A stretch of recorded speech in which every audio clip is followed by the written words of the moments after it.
স্বামী এবং স্ত্রীর অবজার্ভ করাটা খুব জরুরি, খুবই জরুরি। এবং এটা কোনো কঠিন কাজ না, এটাতে অনেক টাকা লাগে না, এতে অনেক সময় লাগে না, বাট কেয়ারফুলি অবজার্ভ করা।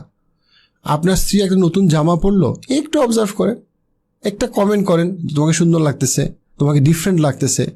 আপনার স্ত্রী একটা নতুন বা আপনার স্বামী একটা নতুন কিছু করলো, একটা কথা বলতে আসলো।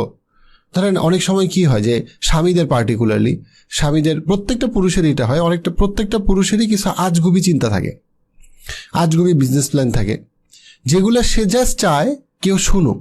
সে নিজেও হয়তো করবে না কখনো, কিন্তু সে জাস্ট চায় যে তার স্ত্রী এটা শুনুক, কিছু করতে হবে না তাকে। মানে সে কিন্তু চায় না তার স্ত্রী তাকে কিছু একটা করুক। কিন্তু স্ত্রীরা যেটা বোঝে না সেটা হচ্ছে কি, স্ত্রীরা সাথে সাথে ইদার এটাকে হেসে উড়ায় দেয়, বা তোমার দিয়ে কিছু হবে না, অথবা তুমি কিছুই পারবা না, বা তুমি এগুলা কেন চিন্তা করতেছো, ইত্যাদি ইত্যাদি এগুলো বলে ফেলে। তাতে যেটা হয়, স্বামী কথা বলার মজাটা হারায় ফেলে। স্বামী তখন আর এক্সপ্রেস করতে চায় না।